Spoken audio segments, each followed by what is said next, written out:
A single dawn changed everything. One whispered rumor, one forbidden silhouette slipping from a bedchamber, and a young woman's entire future shattered in an instant. Now every gaze burns with suspicion, every silence carries judgment, and every heartbeat reminds her of a truth too dangerous to confess. What began as an innocent mistake has ignited a scandal capable of destroying families, breaking alliances, and forcing her into an impossible choice between honor and survival. But secrets never sleep, and this one is ready to strike again. Before we begin, tell me, from where in the world are you listening, and what do you love most about historical romances? In the soft glow of dawn, as the first light crept over the honey-coloured stone cottages of Willowbrook in the Cotswolds, Eldona Hargrove stood frozen at her chamber window. Her heart pounded like a war drum, the crisp air biting through her thin nightgown. Below, in the garden path lined with dew-kissed roses, a tall figure strode away from the manor. His Grace, the Duke of Ashford, Arthur Blackwood. His dark cloak billowed behind him, but it was too late. The village gossips, those ever-vigilant shadows, had already stirred. Old Mrs. Finch, peering from her thatched roof across the lane, let out a gasp that echoed like thunder in Eleanor's soul. She clutched the lace curtain, her fingers white-knuckled. How had it come to this? Just hours before, in the dead of night, Arthur had slipped into her room, not for scandal but desperation. A storm had raged outside, trapping him at the Hargrove estate after a late supper. Whispers of his family's crumbling fortunes had led to urgent talks with her father, a modest landowner teetering on the edge of ruin himself. But appearances. Oh, the cruel tyranny of appearances in this rigid world of 1815. One misplaced shadow, one ill-timed exit, and her life unraveled. Eleanor's breath hitched as she recalled the night. The wind howled against the leaded panes, candles flickering in the drawing room where her father, Mr. Reginald Hargrove, had poured brandy for the Duke. Arthur, with his sharp jaw and eyes like polished obsidian, had spoken of alliances, of saving both estates through marriage. Not to her, of course. To her elder sister, Lydia, the poised beauty betrothed to a viscount. Eleanor was the spare, the one who tended the herb garden and dreamed in silence, her 20 years marked by quiet obedience. Yet fate twisted. Lydia had retired early, claiming a headache, leaving Eleanor to serve tea. A simple act. But then the thunder cracked, roads turned to mud, and Arthur insisted on staying. Her father, ever the host, offered the guest chamber. No one foresaw the lantern blowing out in the hall, the Duke mistaking her door for his in the pitch black. He entered, startled, but she, foolish, kind-hearted Eleanor, didn't cry out.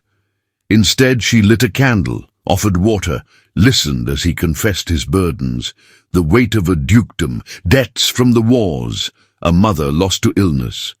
For a moment, their hands brushed, nothing more. But dawn betrayed them. Now, as the sun climbed, the whispers spread like wildfire through Willowbrook's winding lanes. Servants scurried from the Hargrove manor, eyes darting. Eleanor's maid, young Bess, burst into the room, her mob cap askew. "Miss, the whole village is buzzing. They saw him leave your window. What will they say?" Eleanor's world tilted. Reputation was everything in these green hills, where social seasons in nearby Bath dictated fates. A lady's virtue was her currency, fragile as spun glass, ruined forever. The word clawed at her throat. Her father would be devastated, his hopes for Lydia's match shattered by this stain on the family. And Arthur, noble, distant Arthur, who had looked at her last night with something like true seeing, not pity. She sank onto the four-poster bed, the embroidered quilt crumpling under her. Tears stung, hot and unbidden. This wasn't just gossip, it was exile. Invitations to assemblies would vanish. Suitors, meager as they were, would flee. Her dreams of a quiet life, perhaps even a love born of respect, dissolved into ash. Downstairs, the front door slammed. Her father's voice boomed, laced with fury. "Eleanor, down here now!" She straightened her shoulders, smoothing her gown. The mirror reflected a face pale as parchment, brown curls tousled from a sleepless night. She was no wilting flower, but the weight pressed heavy. As she descended the creaking oak stairs, the house felt smaller, the walls closing in. In the parlour, her father paced, his waistcoat rumpled, face red as a beet. Lydia hovered by the fireplace, fan fluttering nervously.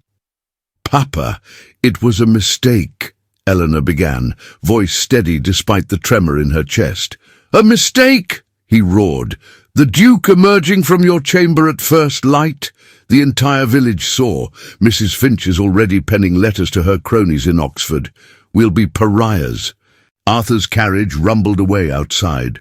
Oblivious, or perhaps fleeing the storm he'd unwittingly unleashed. Eleanor met her father's gaze. He sought shelter, nothing more. "The storm! Storms pass!" he snapped. "Scandals linger!" Lydia stepped forward, eyes wide with sympathy and fear. "What now, sister? The assembly next week. Everyone will stare." Eleanor's mind raced. Deny it.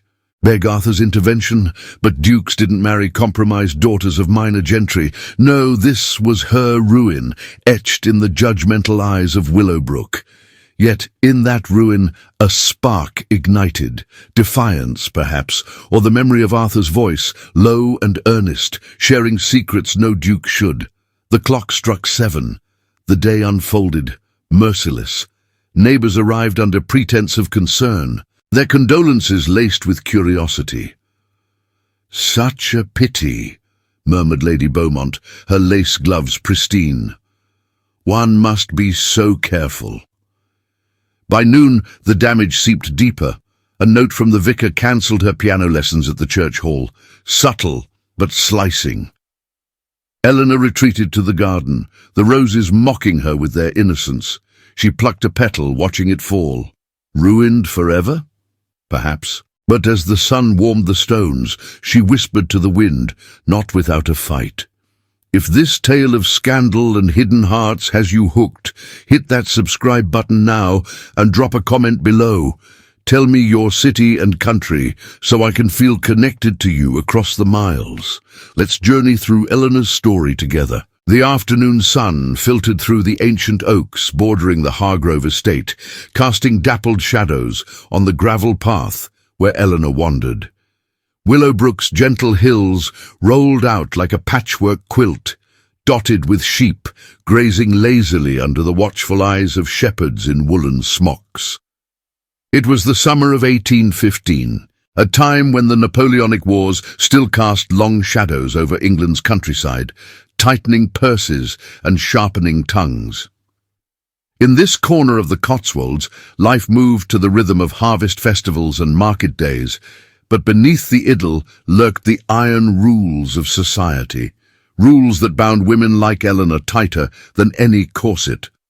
She paused by the herb garden, her muslin gown brushing against lavender spikes that released a faint, calming scent. At 20, Eleanor had mastered the art of quiet endurance. Her days unfolded in predictable patterns, rising at dawn to assist the housekeeper, embroidering samplers by the parlour fire, or accompanying her father to the weekly assembly in the village hall. Her father, Mr. Reginald Hargrove, a widower of 45, with a stern brow furrowed from years of managing their modest 500 acres, ruled the household with a mix of affection and expectation. Debts from poor yields and wartime taxes nipped at their heels, making every social call a delicate dance of preservation. Lydia, her elder sister by 3 years, glided through life with the grace of a swan. Betrothed to Viscount Edmund Hartley, a distant relation with a comfortable estate in Gloucestershire, Lydia embodied the family's hopes. She favoured empire waist dresses in soft silks, her golden curls pinned with pearl combs, always ready for callers or the occasional trip to Bath's assembly rooms. Eleanor, in contrast, wore simpler cotton gowns. her dark brown hair tied back in a practical ribbon. She was the one who mended hems, planned the stillroom preserves, and listened to her father's grumblings about crop prices without complaint. Her dreams, they were simple: a companionate marriage to a local gentleman farmer, perhaps, and a home filled with books and the laughter of children. But virtue was the cornerstone, and now that cornerstone cracked under the weight of rumor. As Eleanor knelt to pinch off a sprig of rosemary, Bess hurried from the manor, her apron dusted with flour from the kitchens. "Miss Eleanor, your father wants you inside. There's a visitor, Mr. Thorne from the village, with news from the post." Bess's eyes darted nervously, her freckled face flushed. Thorne was the local solicitor, a thin man in his 50s, with spectacles perched on a hawkish nose, known for carrying letters that could make or break a family's season. Eleanor rose, brushing soil from her skirts, and followed Bess through the rose arbor. The manor, a sturdy Georgian house of golden stone with ivy climbing its walls, hummed with subdued activity. Servants polished silver in the scullery, their whispers halting as she passed. In the drawing room, her father sat by the window, a half-read broadsheet in hand. The room smelled of beeswax and fresh-baked bread, the turkey carpet muffling their steps.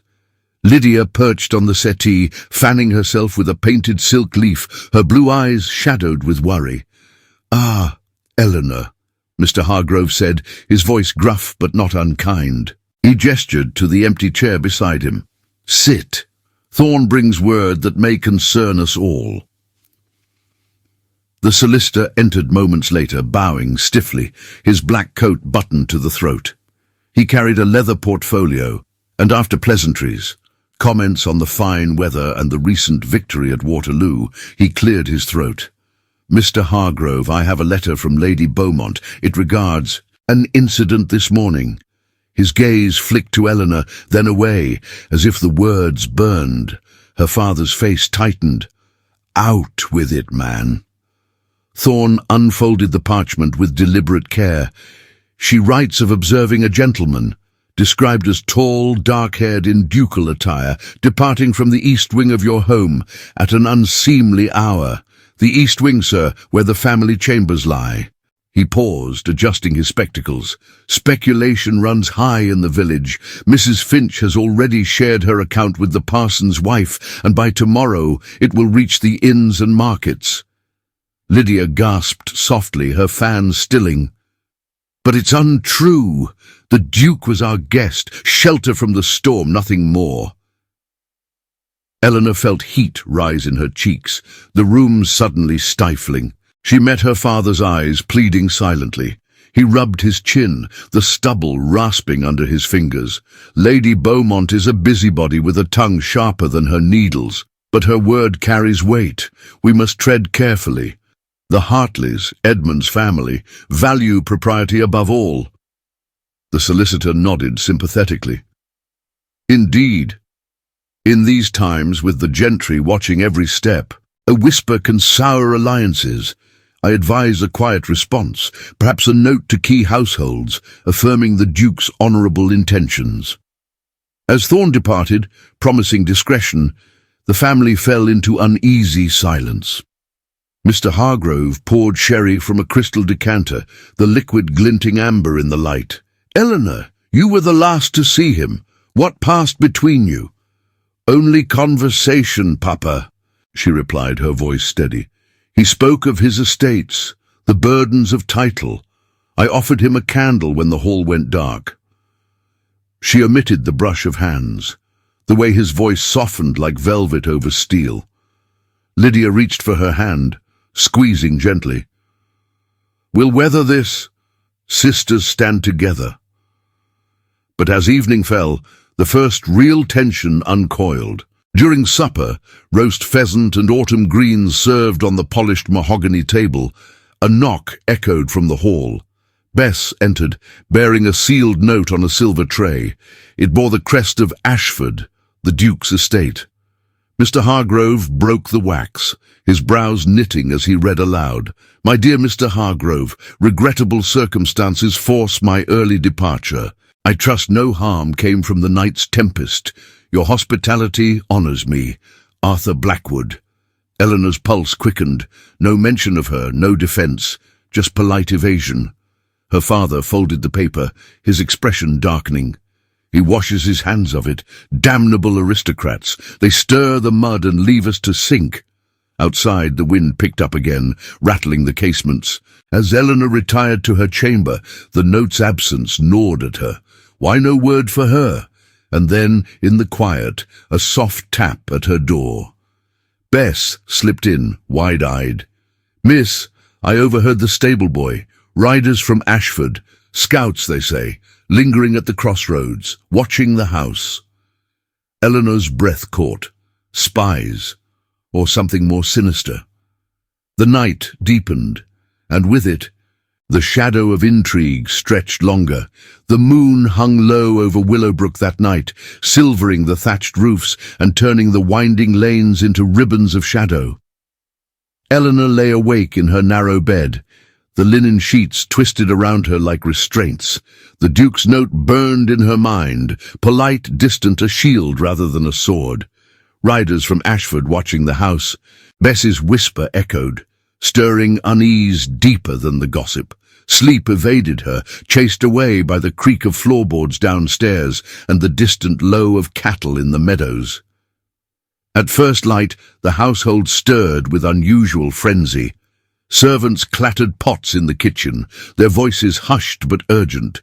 Eleanor dressed hastily in a plain morning gown of sprigged muslin, the high neckline a futile armor against the chill in her bones. She descended to the breakfast parlor, where the air smelled of toasted bread and strong tea, but the usual warmth was absent. Her father sat at the head of the oak table, his newspaper folded unread, face etched with lines that seemed to deepen overnight. Lydia buttered a slice of bread absently, her usual poise cracked like fine china. "Papa," Eleanor said softly, sliding into her chair, "did you sleep?"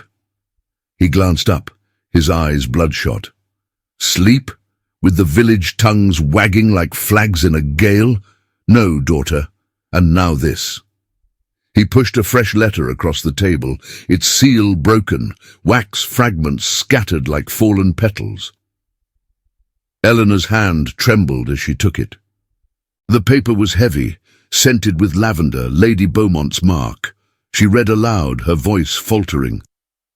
"Dear Mr. Hargrove, it pains me to write, but duty compels. This morning's occurrence at your residence has reached my ears via reliable sources.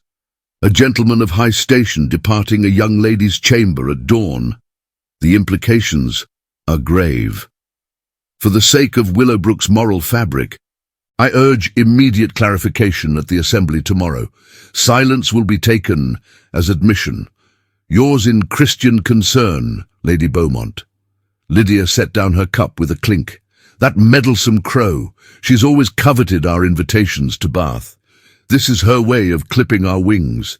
Mr. Hargrove slammed a fist on the table, rattling the silverware. "It's more than that. The Assembly isn't just tea and dances. It's where alliances form, debts are hinted at, reputations forged or shattered. If we don't address this head-on, the Hartleys will hear. Edmund's mother is Beaumont's cousin. Lydia's betrothal hangs by a thread." Eleanor's stomach knotted. The assembly room in the village hall, with its polished floors and walls hung with faded tapestries, was the heart of Cotswold's social life.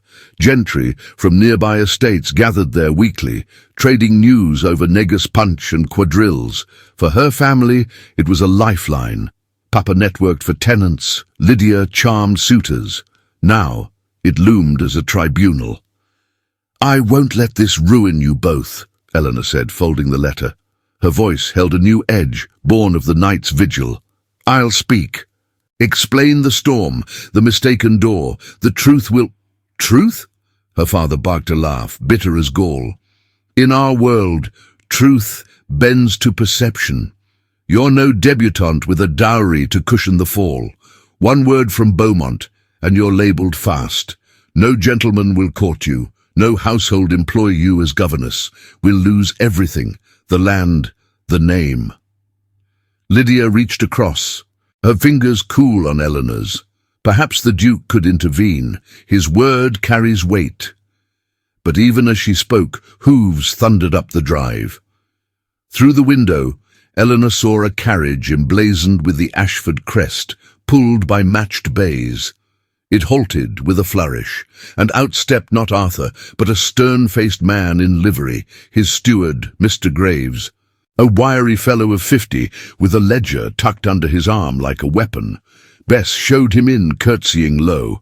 Graves bowed to Mr. Hargrove, ignoring the women. "Sir, His Grace sends his regards and this proposal.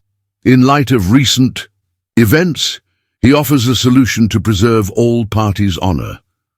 Mr. Hargrove's brows shot up. "Speak plainly, man." Graves cleared his throat, unfolding a document. A betrothal between His Grace and Miss Eleanor. It would silence the whispers, bind the estates. Your lands adjoin Ashford's northern boundary. The Duke's debts from the wars could be eased by your modest holdings, and in turn he elevates your family. The announcement at tomorrow's assembly, marriage by Michaelmas. Eleanor's world spun. Betrothal? To Arthur. The man whose eyes had lingered on her in the candlelight, whose confessions had stirred something forbidden in her chest. But this wasn't romance. It was strategy, a duke salvaging his name by marrying the compromised spare. Her heart raced, a mix of thrill and terror. Lydia stared, mouth agape, while Papa leaned forward, calculating. "A generous offer," Mr. Hargrove murmured. "But why her? Lydia is the elder, the beauty."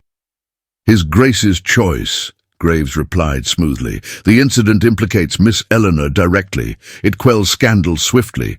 Refusal, however, might invite further scrutiny from London circles.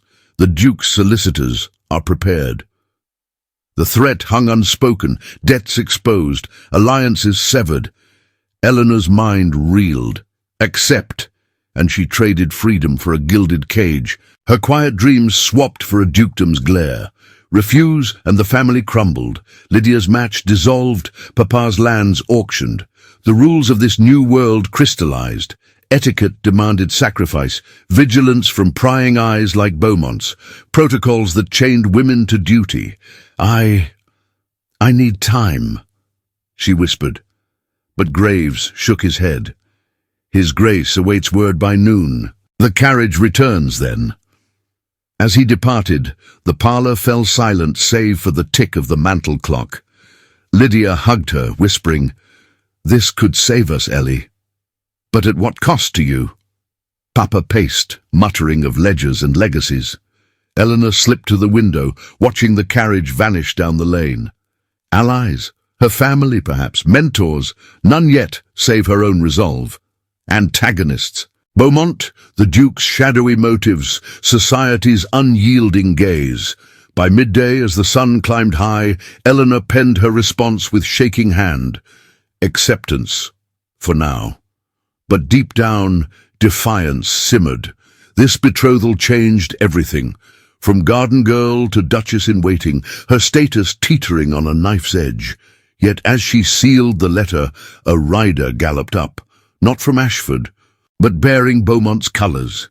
Another missive, this one summoning her alone to tea that afternoon, a private inquisition before the public storm.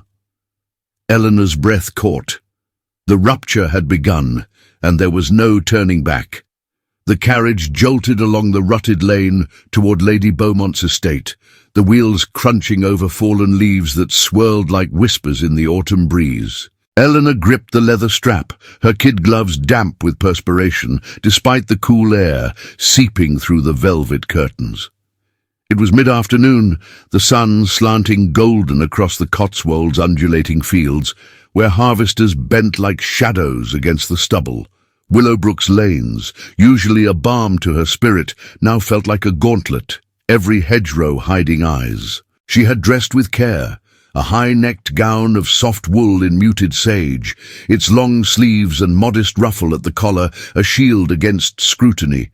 Her dark curls were pinned severely, a single pearl brooch, her mother's heirloom, fastening the fabric at her throat. The brooch, a simple oval with a lock of hair inside, pressed against her skin like a talisman. It had been a gift on her debut, a reminder of lost innocence. Now, it felt heavier, a symbol of the propriety she clung to amid the storm. The summons from Lady Beaumont had arrived like a gauntlet thrown. Tea at Willow Hall, alone, to discuss matters of delicacy. No escaping it. Papa had urged caution, Lydia a tearful embrace. As the carriage pulled up to the imposing grey-stone manor, its portico flanked by yew hedges clipped into stern submission, Eleanor's resolve hardened. This was her first foray into the fray, a semi-public proving ground where words cut deeper than blades. A footman in powdered wig escorted her to the drawing-room, its walls papered in faded damask, the air thick with the scent of potpourri and beeswax. Lady Beaumont awaited, enthroned in a high-backed chair by the fireplace, her silver hair coiled like a crown, her bombazine gown rustling as she rose. At 60, she was Willowbrook's unofficial arbiter, widow to a baronet, with a network of correspondence spanning Bath to London. Her eyes, sharp as flint, appraised Eleanor from head to toe. "Miss Hargrove," she said, her voice a silken drawl laced with frost. "Do sit. Tea will fortify us for this conversation." Eleanor curtsied, settling onto the edge of a brocaded sofa. China clinked as the maid poured from a silver service, Darjeeling, strong and bitter, no cakes, no niceties. Lady Beaumont sipped, her gaze never wavering. "You must know why I've asked you here. The events at your home this morning have set tongues alight. A duke emerging from a young lady's chamber. Scandalous, my dear, utterly scandalous." Eleanor's cheeks burned, but she lifted her chin. "It was a misunderstanding, ma'am. The storm trapped his grace overnight. A lantern failed. He entered the wrong room. Nothing improper occurred." Lady Beaumont's laugh tinkled like breaking glass. "Misunderstandings? In our circle, perception is propriety. Your family teeters on the edge. Modest means no title to buffer. And now this, I've heard whispers of debts, of alliances strained. The Hartleys, for instance, dear Lydia's future hangs in the balance." The friction de classe stung, subtle as a needle prick. Eleanor was no glittering debutante. Her family's 500 acres paled against Beaumont's vast holdings.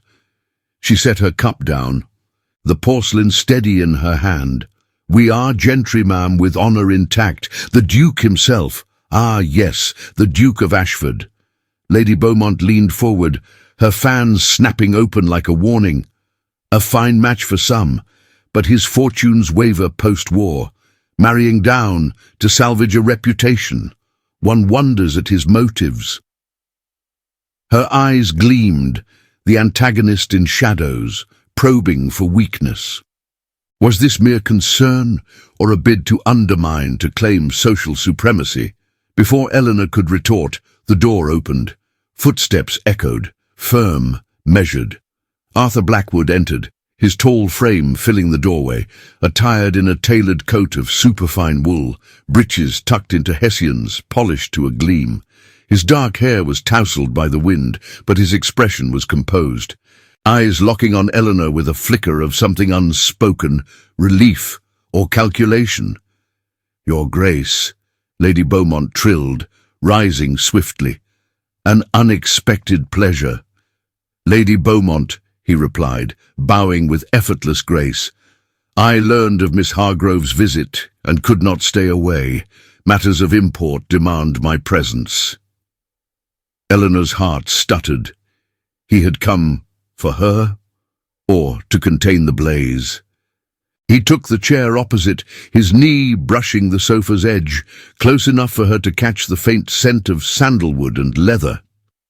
Lady Beaumont resumed her seat, the air thickening with unspoken barbs. Indeed, the lady pressed. The village buzzes. One must protect the innocent lest ruin spread. Arthur's gaze met Eleanor's, a micro-gesture, a softening around his obsidian eyes, a brief nod that said, "Hold fast." "Ruin! Nonsense. Miss Hargrove's virtue is beyond question. As for the incident—" He paused, the silence stretching like a drawn bow. "It was my error, seeking shelter in chaos. I take full responsibility." A defense, minimal but pointed. Eleanor's pulse quickened. In that shared glance, a thread connected them. Vulnerability acknowledged, a silent pact. Her fingers toyed with the brooch, twisting it absently. Arthur's eyes followed the motion, lingering on the pearl. "A fine piece," he murmured, low enough for only her to hear. "It suits you." The words warmed her, a small advance amid the chill, a rose of understanding, not touch, but intimacy in the tension. The brooch, once a relic of loss, now sparked an arc, a token of resilience, perhaps to be shared in confidence later. Lady Beaumont's fan fluttered faster, her smile thinning. How noble! Yet words alone may not suffice. The assembly tomorrow, eyes will judge. Arthur inclined his head. "Then let them see the truth. I intend to announce our betrothal there." The room hushed. Eleanor's breath caught. Public now, irrevocable. Lady Beaumont's eyes narrowed, calculating the shift. Betrothal to Miss Hargrove, how precipitate. "Deliberate," Arthur corrected, his tone steel-wrapped velvet. He rose, offering Eleanor his arm. "Shall we, Miss Hargrove? The air outside may clear our heads." As they stepped into the garden, gravel crunching underfoot, Lady Beaumont watched from the window, a shadow in the pane. Arthur's hand steadied hers on his arm, a fleeting pressure, warm, reassuring. "You were brave in there," he said quietly, as they paused by a sundial etched with moss. "I won't let this harm you." For a moment, silence wrapped them, the wind rustling beech leaves overhead. Eleanor's doubts eased, just a fraction in his presence. But as they returned to the carriage, a groom handed her a folded broadsheet from the village press, fresh off the handbill. She scanned it, heart sinking. "Extraordinary gossip from Willowbrook. Duke's dawn departure sparks betrothal rumors. Or ruin." The words leaped like flames. Consequence visible, ink drying on scandal's page. The assembly loomed larger, a public forge where reputations melted or hardened. And in the distance, a figure on horseback, Lady Beaumont's steward, watched their departure, vanishing into the twilight. The carriage rattled onward through the gathering dusk, the Cotswolds lanes narrowing into a wooded stretch where ancient oaks clawed at the sky. Eleanor sat rigid beside Arthur, the brooch at her throat a steady pulse against her skin. The newspaper scandal still clutched in her lap mocked them, its crude ink smearing her gloves, betrothal rumors or ruin. The words twisted like thorns. She stole a glance at him, his profile sharp against the fading light, jaw set in quiet resolve. No triumph in his eyes, only the weight of what they'd unleashed. Rain began as a patter on the roof, then swelled to a roar, turning the path to mire. The driver shouted, rein snapping, but the wheels sank. A lurch, a groan of axles, and they halted in a secluded copse, thunder rumbling like distant cannon. "Stuck fast, your grace!" the coachman called, leaping down to wrestle the mud. Arthur cursed under his breath, then turned to her. "We wait it out. The storm will pass, but not soon." He rapped on the panel, ordering the man to stable the horses at a nearby crofter's hut, a mile off, by his reckoning. Alone, then. Forced intimacy in a velvet-lined cage, the rain sealing them in. Eleanor shifted, the space between them charged, like the air before lightning. "You didn't have to announce it so boldly, at Beaumont's. Now the whole village would have torn you apart otherwise." His voice was low, edged with fatigue. He removed his greatcoat, draping it over the seat to block a draught. The gesture revealed his linen shirt, sleeves rolled to elbows, forearms corded from reins and estate work. No powdered fop, this duke. Hands marked by ink and soil. A man who rode his own lands. She nodded, but doubt lingered. The brooch caught the lantern's glow from the carriage lamp. Arthur's gaze fell on it again. "May I?" He extended a hand. A tentative. She unclasped it, placing the cool pearl in his palm. His fingers closed gently, thumb tracing the locket's edge. "Your mother's?" "Yes." Eleanor's throat tightened. The rain hammered, blurring the world outside. "She died when I was 12. Fever took her after the harvest. Papa never recovered fully. It was her last gift. A lock of her hair inside, to remember kindness in hardship." He opened it with care, the tiny braid dark as her own. His expression softened, shadows playing across his face. "Mine lost hers young too. Childbirth when I was 10. Father drowned in debts and drink after. The wars. I poured the estate's blood into regiments, thinking glory would save us." He paused, the words hanging heavy. "But glory's a hollow coin. Waterloo was victory, yet Ashford crumbles. Tenants starve, lands mortgaged. I came to your father for alliance, not scandal." Humanized in the dim light, Arthur shed his title like a cloak. No aloof noble, but a man scarred by loss, guilt in his eyes for burdens inherited, duty chaining him to a crumbling legacy. Eleanor's chest ached with empathy. "You spoke of it that night in my chamber. I thought dukes unburden themselves to no one." A wry smile tugged his lips. "Most don't. But you listened. No flattery, no schemes, just presence." He returned the brooch, his fingers brushing hers, a spark, not flame, but enough to warm the chill. She fastened it, the metal now carrying his touch, an anchor scene unfolding. Layers peeled. Her quiet strength from orphaned years, his hidden fractures from war's echo. The storm raged on, wind howling through cracks. To pass time, Arthur pulled a small volume from his coat pocket, Byron's latest dog-eared. "Read with me?" He offered it, open to a verse on tempests and hearts adrift. His voice rumbled the lines deep and measured, drawing her in. She joined, their words weaving. Pauses filled with shared glances. Laughter slipped in, a light touch of humor when he stumbled on a phrase, mimicking a pompous parson. "Forgive me, estates teach ledgers, not lyric." Trust bloomed in that confinement, fragile as a hothouse bloom. No consummation, only proximity's pull, the tilt of his head, her unguarded smile. A tacit promise formed in the silence after. His hand covering hers briefly on the seat, squeezing once. This betrothal, it's more than salvage now, for me at least. The emotional temperature shifted, from duty's frost to something tender, unspoken. Yet shadows stirred. As the rain eased to drizzle, a knock shattered the cocoon. The coachman returned, soaked with a lantern. "Your Grace, a rider overtook me at the croft.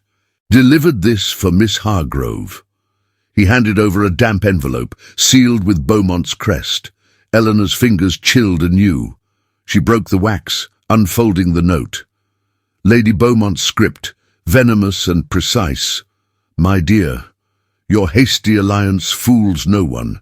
Secrets travel faster than storms. Expect visitors at dawn, ones who know the Duke's true debts. Prepare your denials." Arthur read over her shoulder, his face hardening. "She's moving against us. Spies in her employ, no doubt, tracking our every step." The carriage lurched free at last, but the warmth ebbed, replaced by dread. Eleanor clutched the brooch, its comfort tainted. The letter's arrival lowered the tide, a harbinger of deeper waters. As they neared Willowbrook's lights, another shadow loomed, a lone figure on horseback, vanishing into the mist. Who watched them now?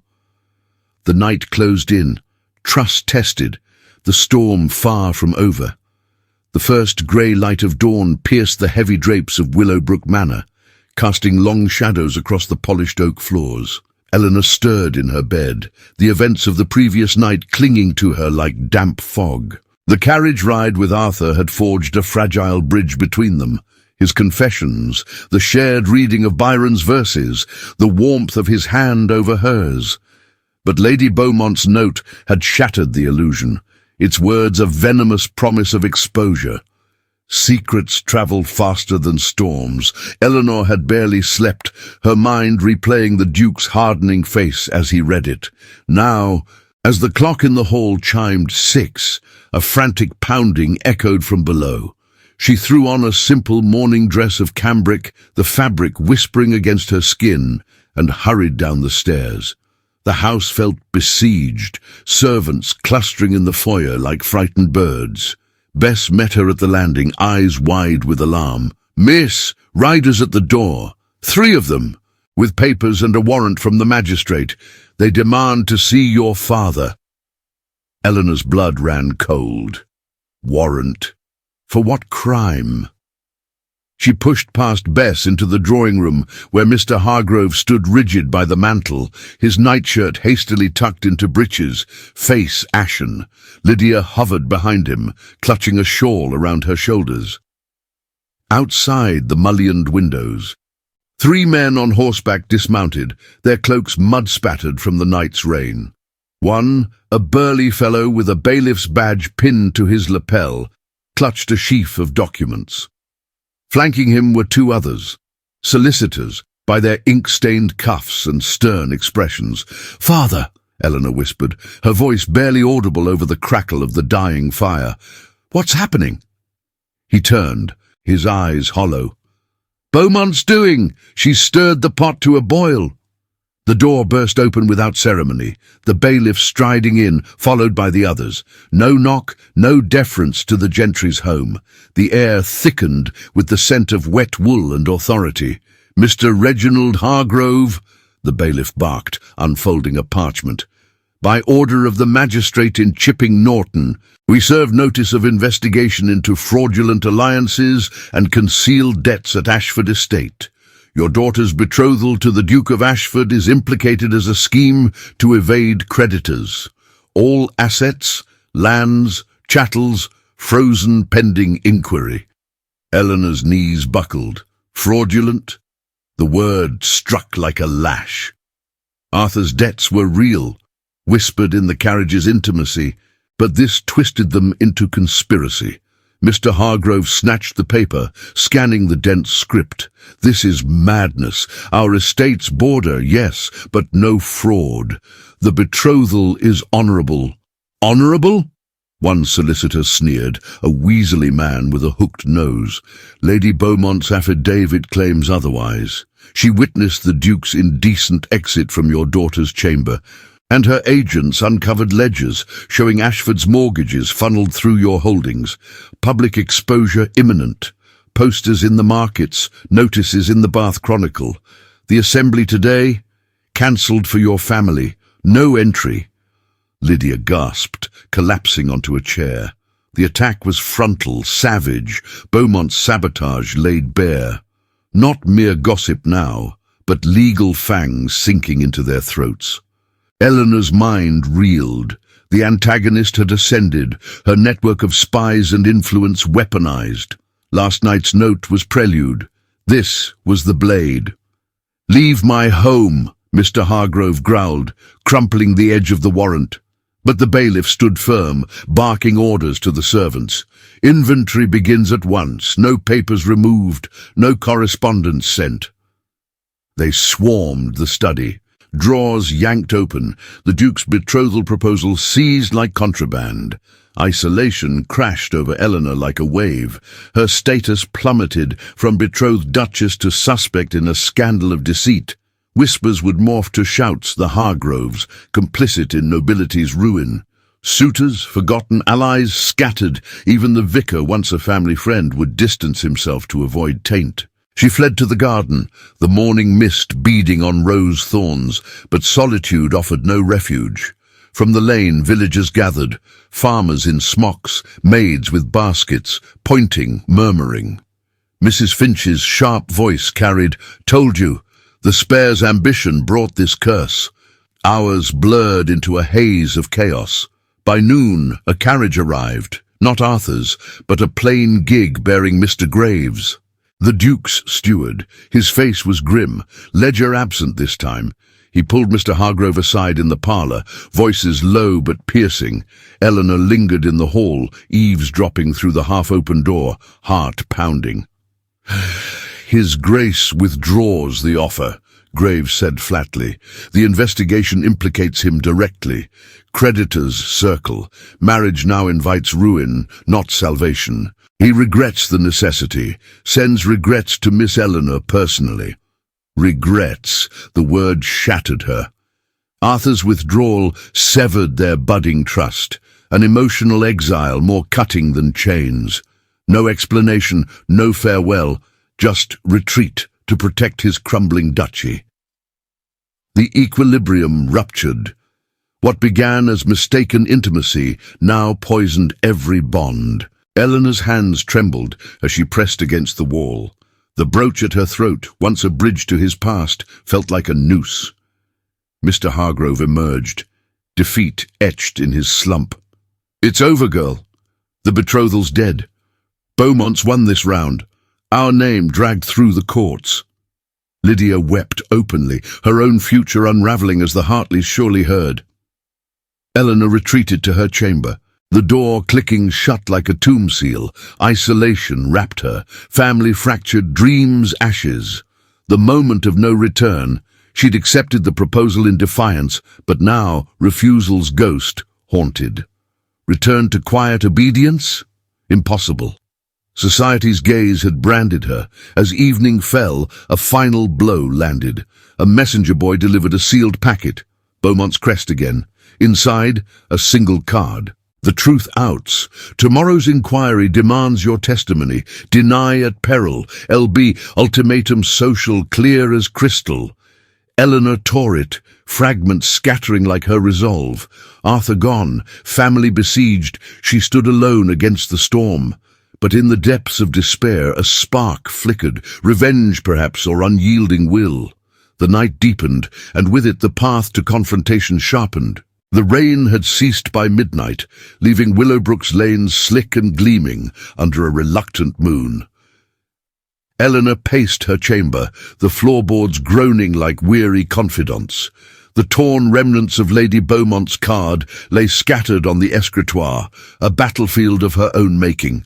Arthur's withdrawal echoed in her ears, regrets sent by proxy. It stung deeper than the bailiff's warrant, twisting their shared moments in the carriage into illusions. Yet sleep refused her. Instead, a restless fire kindled. She lit a single candle, its flame dancing shadows across the walls, and pulled open the drawer where her mother's old trunk hid forgotten treasures. There, amid yellowed linens and a faded sampler, lay a bundle of letters tied with faded ribbon, correspondence from her mother's youth, passed down as keepsakes. Eleanor's fingers trembled as she untied them. The wax seals cracked like old wounds. One envelope caught her eye, addressed in a spidery hand to her grandmother, dated 1785. She broke it open, scanning the elegant script by the flickering light. Words leaped out, manipulations, forged debts, a rival family's scheme to swallow smaller estates. The Beaumonts, Lady Beaumont's late husband's kin, named explicitly. "They whisper of alliances while plotting enclosures," the letter warned. "Beware their ledgers, half-truths hide the blade." Her breath hitched. Could it be? The pieces shifted, a structural truth emerging from dust. Beaumont's venom wasn't mere social sport. It was legacy, a vendetta rooted in land grabs. Ashford's borders touched Hargrove's, and Beaumont's vast holdings hungered for more. The Duke's debts, perhaps inflated by her agents, whispers to creditors twisted into nooses. Eleanor's mind raced, connecting the riders, the swift warrant, proof, tangible as the paper in her hand. Dawn broke grey and sodden, the Cotswolds hills shrouded in mist. She dressed swiftly, a sturdy walking gown of bombazine, bonnet tied firm, and slipped from the house before the household stirred. The village lay hushed, but eyes followed her, a milkmaid pausing at her pail, a groom polishing tack in the stable yard. She made for the old vicarage at the lane's end, where Parson Wilkins, a kindly widower of 60 with a thatch of white hair and a limp from gout, now kept his parish records. He had baptized her, buried her mother. If anyone held neutral ground, it was he. The vicar met her at the door, his cassock rumpled from early prayers. "Miss Eleanor, at this hour? Come in, child, the kettle's on." In his study, cluttered with folios and a half-mended bellows, she poured out her fears, showing the letter. Wilkins adjusted his spectacles, brows furrowing as he read. "By Jove, this is grave. The Beaumonts, yes, old scandals. Sir Reginald Beaumont enclosed commons in 87, ruining smallholders. Your grandmother's kin resisted. Bad blood lingers." He rummaged in a locked cabinet, producing a leather-bound book. The parish ledger, entries in meticulous copperplate. "See here," he said, pointing to a page from 2 years past. "Lady Beaumont's steward witnessed Ashford's mortgages, unusual haste, as if spurred. And this, a donation to the church, conditional on silence about family matters. Testimonies from tenants, buried deep." A clipped portrait slipped from the pages, a miniature of young Arthur, stern-faced even then, beside a stern matron. Wilkins tapped it. "His mother's diary fragment, entrusted to me after her passing, speaks of pressures from neighbours, Beaumont agents forging papers to force sales." Eleanor's indignation surged, ablaze against the villain's shadow. Lady Beaumont, not guardian of morals, but puppeteer of ruin, manipulating debts, stoking scandals to claim estates. The public would recoil if truth dawned. But proof alone wasn't enough. Agency demanded action. "Parson, I must speak out. A letter to the Assembly, not denial but revelation." Wilkins nodded gravely. "Bold, Miss Eleanor. The inquiry looms at noon in the village hall. Go public there with witnesses. I'll stand with you." Hope flickered, a peak amid the valley of isolation. She penned the missive in his study, quill scratching fierce, exposing the complot, Beaumont's historical greed, the forged threads binding Ashford's woes to Hargrove's peril. Copies for the gentry, the Bath Chronicle. Her hand steady now, voice finding strength. As she sealed it, a knock rattled the door. Arthur, dishevelled, coat unbuttoned, eyes shadowed from a night without rest. He had ridden from Ashford at first light, mud caking his boots. "Eleanor." His voice cracked raw. He stepped in, nodding to the parson, then faced her. "I withdrew to shield you from the creditors Beaumont unleashed. Guilt. My father's follies left debts I can't outrun. Marrying you would drag you under, not elevate. Duty chained me, not coldness." The reframe hit like sunlight through clouds. No abandonment, but sacrifice. His frigidity, a mask for protective remorse. The weight of title crushing softer impulses. She met his gaze, the brooch glinting between them, evolved now to emblem of shared secrets. "You should have trusted me," she said softly, but without accusation. Trust rebuilt, contained, a hand on his arm, steadying, not clinging. Pauses stretched, charged with unspoken alliance. Yet danger crested. A groom burst in, breathless. "Miss, riders, Beaumont's men, seizing the parson's ledgers. They claim forgery." The valley plunged deeper, antagonists striking back, threatening arrest for the parson, smearing her as hysteric. Indignation peaked. Beaumont's cruelty, preying on the vulnerable, twisting justice for greed. Eleanor's resolve hardened. "We go now, to the hall, before they silence us." Arthur's jaw set, hand covering hers briefly, confidence over passion, a pact sealed. Together. They mounted his horse, the parson in his gig trailing, the letter clutched like a sword. The village square bustled, farmers haggling over wool, but whispers hushed as they arrived. The inquiry tented under the old oak, gentry milling, Lady Beaumont at centre, triumphant in plum silk, her eyes narrowing at Eleanor's approach. The bailiff called order, but Eleanor stepped forward, voice clear as a bell. "This farce ends. Hear the truth of Beaumont's complot." Gasps rippled. She read the letter aloud. Parson testifying, ledger flashing proofs. Arthur added his voice, confessing manipulated debts without implicating her family in crime. The crowd shifted, murmurs turning to outrage. "Thief in widow's weeds!" a tenant shouted. Beaumont paled, fan trembling, her web unravelling in public glare. Hopes soared as allies emerged, Viscount Hartley nodding grimly, others denouncing her schemes. But peril loomed. Beaumont's solicitor lunged with a counter-affidavit, vowing countersuit. The bailiff hesitated, the tide turning yet fragile. As the sun climbed, a messenger arrived on lathered pony. Assembly reconvened for justice. Tonight in the hall, all gentry summoned. Miss Hargrove, you lead the discourse. The hook sank deep, a decisive public forum where fates would clash under chandeliers. Beaumont cornered, truth's blade poised to fall. The village hall in Willowbrook glowed like a beacon under the autumn twilight, its leaded windows spilling golden light onto the cobblestones. Chandeliers of beeswax candles flickered overhead, casting a warm haze over the assembled gentry, 200 souls crammed into the space usually reserved for quadrilles and tea. The air hummed with tension, thick as the scent of polished oak and lavender pomade. Tonight was no dance. It was judgment, reconvened by the magistrate's hasty decree after the morning's uproar.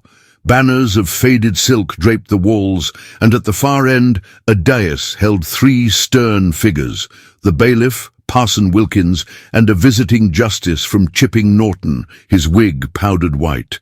Eleanor stepped through the arched doors on Arthur's arm, her heart thundering like the hooves that had carried them here.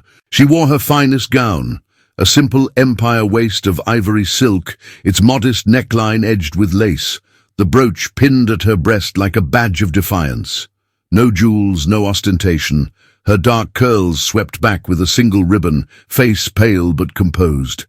Arthur beside her cut a striking figure in his black tailcoat and starched cravat, his obsidian eyes scanning the crowd with quiet command. Whispers rippled as they entered, heads turning, fans fluttering like startled birds. Lady Beaumont held court near the punch bowl, resplendent in plum velvet, her silver hair crowned with ostrich plumes. She smiled thinly, surrounded by allies, her weaselly solicitor, a cluster of nodding widows, and a burly tenant farmer she'd bought with promises of enclosure favours. Her eyes locked on Eleanor, triumphant yet wary. The antagonist's web spanned the room, spies in the shadows, whispers seeded like poison ivy. The bailiff rapped his gavel, calling order. This assembly addresses the charges against the Hargrove and Ashford estates, fraud, scandal, and moral breach. Lady Beaumont, present your case. She glided forward, unfolding a dossier with dramatic flourish, parchments bound in red ribbon, seals gleaming. "Your Honours, esteemed neighbours," she began, her voice a honeyed blade, "I bring irrefutable proof. Witness the Duke's ledgers, forged alliances, and this." She held aloft a letter, yellowed and creased.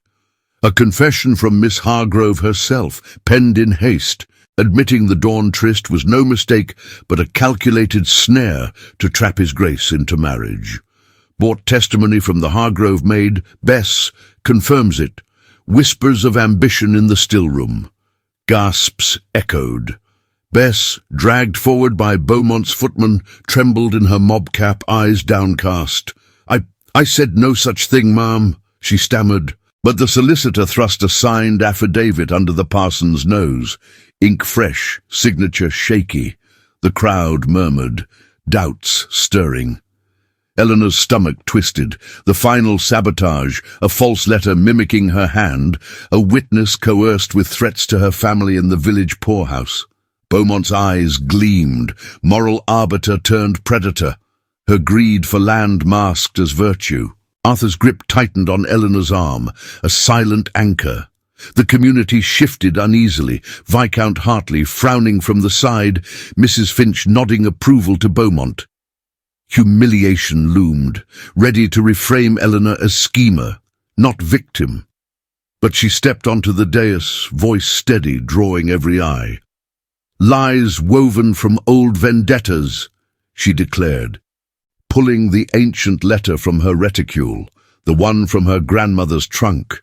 "Hear the truth, not Beaumont's forgery." Parson Wilkins rose beside her, ledger in hand. "I attest to this document, dated 1785, the Beaumont's history of manipulation, enclosures that starved smallholders, debts inflated to seize lands. Lady Beaumont's steward forged Ashford's mortgages 2 years past, as my records show." He flipped pages, revealing entries, dates, signatures, a tenant's testimony scrawled in fear. Arthur followed, his tone measured steel. "My mother's diary confirms it. Pressures from Beaumont agents, not war alone, bled Ashford dry. This betrothal, born of honour, not deceit, I withdrew to spare Miss Hargrove, but her courage exposes the rot." The counter-attack unfolded like a well-rehearsed quadrille. Proofs laid bare, witnesses called. The Weasley solicitor paled as the parson dismantled the affidavit. Ink analysis by candlelight. Bess's tearful recantation under the magistrate's gaze. "They threatened my brother, sirs. Debts they invented." The farmer, Beaumont's bought witness, shuffled forward. Mumbling of bribes, guineas for silence. The crowd's murmurs swelled to outrage, faces turning from Beaumont like sunflowers fleeing frost. She faltered, dossier trembling. "Slander! These are Hargrove forgeries." "No," the justice interrupted, examining the grandmother's letter under lantern light. "Authentic. And this." He gestured to a newly arrived courier, bearing a sealed packet from Bath's Assizes. "Further inquiries, Beaumont Holdings under review for similar schemes. Your web unravels, madam." The hall erupted. Cheers from tenants, gasps from gentry. Viscount Hartley stood, voice booming. "We've been blind to this serpent in our midst." Lady Beaumont shrank, plumes wilting, her empire crumbling in public glare. Exile loomed. Whispers of relocation to distant kin. Prestige shattered like fine china. The community reframed Eleanor, from whispered ruin to beacon of truth, her chin high, eyes bright with vindication. Applause thundered, hands clapping her shoulders, offers of alliance flowing like negus punch. In that crescendo of justice, the pico de euphoria crested, a cathartic wave washing away the stains of scandal. Arthur drew her aside as the crowd milled, his hand finding hers in the shadows by the tapestry. "You were magnificent," he murmured, thumb tracing her knuckles in a tacit vow, intimacy sealed not by words, but the quiet promise in his gaze. No grand declarations, just the warmth of shared triumph, their bond forged unbreakable. The hall quieted at last, the justice adjourning with nods of respect. Outside, stars pricked the velvet sky, Willowbrook's lanes peaceful once more. But as Eleanor and Arthur stepped into the cool night, a faint rustle stirred from the hedgerow. A cloaked figure slipping away, Beaumont's final envoy. The silence after the storm held, but whispers of deeper debts lingered, their future horizon bright yet uncharted. If this victory has your heart racing, hit that subscribe button now so you don't miss another thrilling tale from the channel. The morning after the assembly dawned crisp and clear over Willowbrook, the Cotswolds mist lifting like a veil from the golden stone cottages. Eleanor stood at the window of the Hargrove Manor, her fingers tracing the lace curtain as sunlight warmed the dew-kissed lawns. The night's triumph lingered in her bones, a hard-won victory that had reshaped the village's whispers into murmurs of respect. Lady Beaumont's downfall had been swift and unyielding, By midnight, the justice's decree echoed through the lanes. Her estate seized pending full inquiry into the enclosures and forgeries, her title stripped of influence. Exile awaited, rumours placed her at a distant cottage in Kent, kin turning cold shoulders, her network of spies dissolving like smoke. No trial yet, but the prestige she hoarded crumbled, tenants reclaiming common lands under new protections. Justice, at last, tasted sweet. Downstairs the household buzzed with renewal. Mr. Hargrove presided over breakfast in the dining room. His face lighter than it had been in years, the silver salver heaped with fresh scones and preserves from the still room. Lydia, radiant in a morning gown of sprigged cotton, poured tea with steady hands. Her betrothal to Viscount Hartley reaffirmed in a hasty note from his mother gratitude for Eleanor's revelations, invitations flowing once more. "You've saved us all, sister," Lydia said, squeezing Eleanor's arm. The Viscount, repositioned from neutral observer to firm ally, promised aid in clearing the family's minor debts, his estate's solicitors reviewing Hargrove's ledgers pro bono. Bess, freed from coercion, beamed as she served, her brother released from the poorhouse with Parsons' intervention. Even old Mrs. Finch, once a gossip's vanguard, had called at dawn with a basket of eggs, an apology wrapped in humility, her tongue now stilled by the tide's turn. Parson Wilkins, rewarded with a church fund from grateful gentry, mended his gout with rest, his testimony hailed as moral compass. The neutrals, village merchants, minor landowners, shifted loyalties toasting the Hargroves at market stalls, their wagons laden with fair-priced wool. But the true resolution pulsed in Eleanor's chest.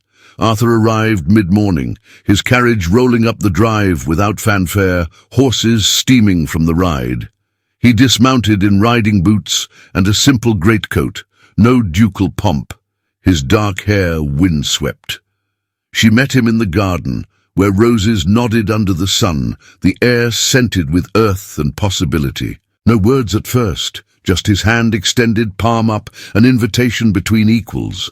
She placed hers in it, their fingers lacing, the brooch at her throat catching light like a shared secret. "We end this as we began," Arthur said, voice low and earnest, not in scandal's shadow, but choice. He drew a small velvet pouch from his pocket, revealing a plain gold band, unadorned, no heirloom's weight. Forged fresh in the Ashford smithy, no toxic past clung to it. It symbolized renewal, a circle unbroken by deceit. "Marry me, Eleanor, not for estates or salvage, but because in your quiet strength I found my own." Tears pricked her eyes, but she smiled, slipping the ring onto her finger. It fit perfectly, cool metal warming to her skin.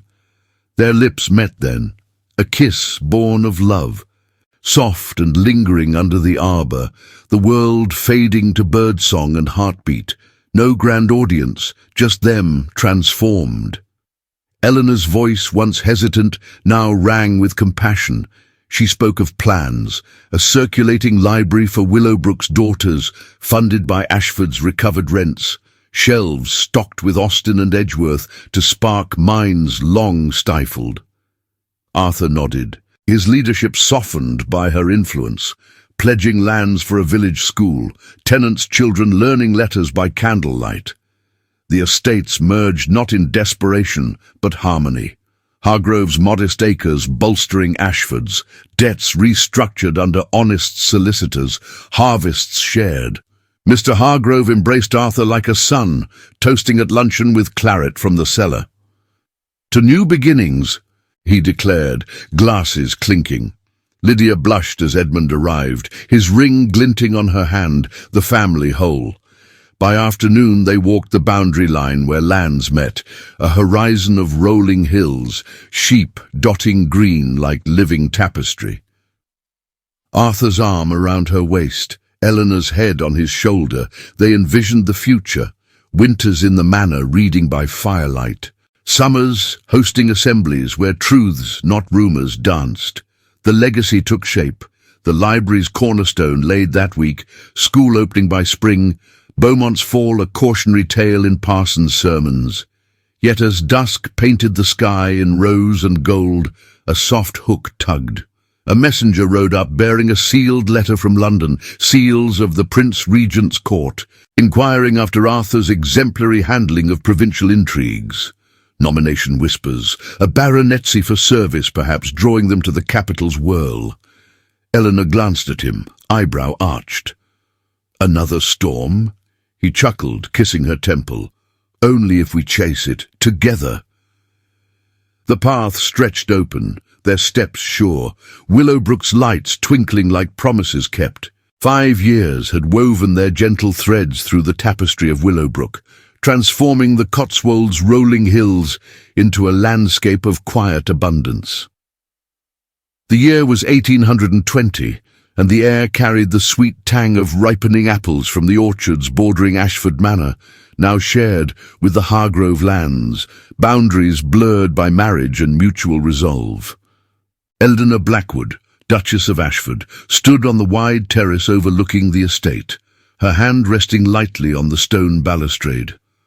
The sun dipped low, painting the honey-coloured stone in hues of amber and rose, much as it had on that fateful dawn long ago. But now the shadows held no menace, only the soft laughter of children echoing from the gardens below. She was 30. Her dark curls softened by time into elegant waves, pinned with a simple pearl comb. The same brooch from her youth now nestled in a velvet case inside, a relic of trials endured. Her gown, a flowing empire waist of fine muslin in soft lavender, draped her figure with the grace of motherhood, its fabric whispering as she moved.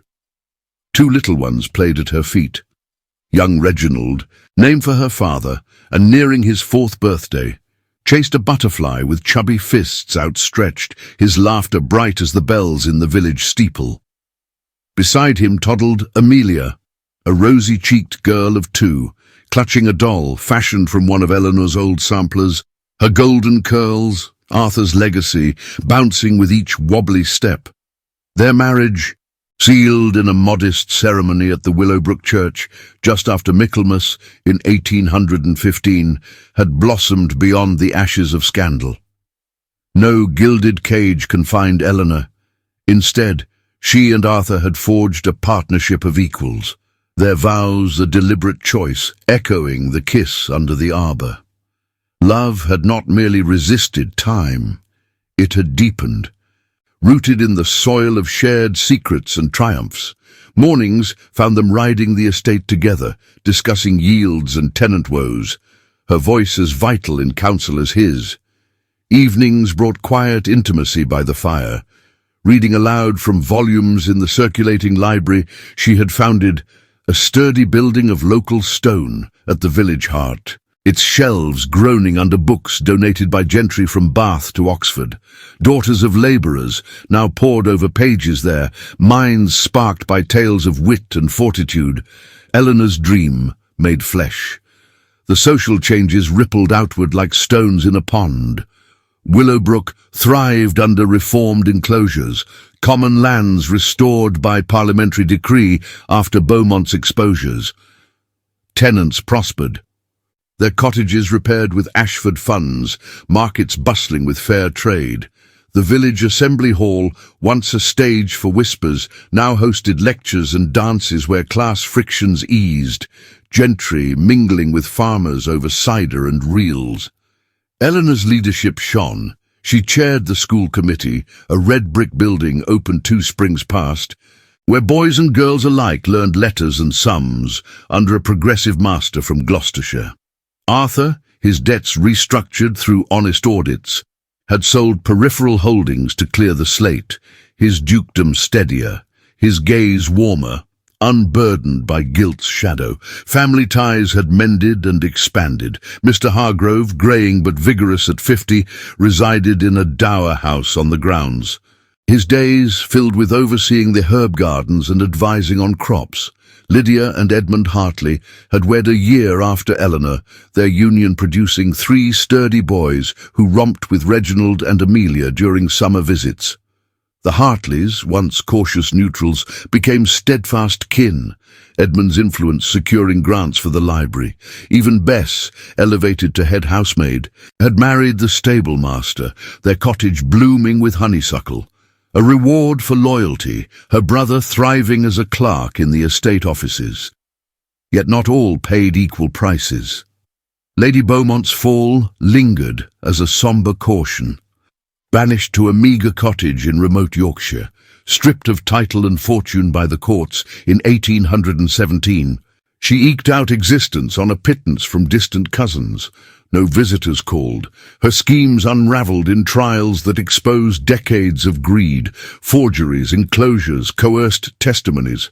Widowed and childless, she faded into obscurity, her once sharp tongue silenced by isolation. Whispers in Willowbrook spoke of her with pity now, a villain humbled, her high price etched in solitude. Parson Wilkins, who had risked much in testimony, passed peacefully 2 years prior, his grave marked by a library plaque, Eleanor's tribute to the mentor who lent moral spine. As the sun kissed the horizon, Arthur emerged from the manor's double doors, his stride still commanding at 35, though lines of care had softened around his obsidian eyes. He wore a simple waistcoat of fine wool, sleeves rolled from an afternoon in the study, reviewing estate books. Spotting her, he smiled, that rare, unguarded curve that still quickened her pulse, and scooped Amelia into his arms, eliciting squeals of delight. Reginald barreled into his legs, demanding a piggyback ride. Arthur obliged, balancing both with ease before drawing Eleanor close with his free arm. "Another perfect day," he murmured, his breath warm against her temple. The children quieted, sensing the moment's tenderness as he pressed a kiss to her forehead. "You've given us this, us all."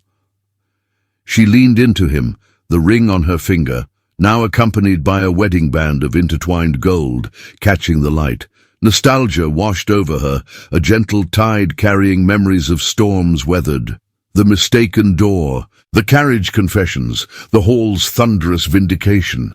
Tears pricked not of sorrow, but profound gratitude.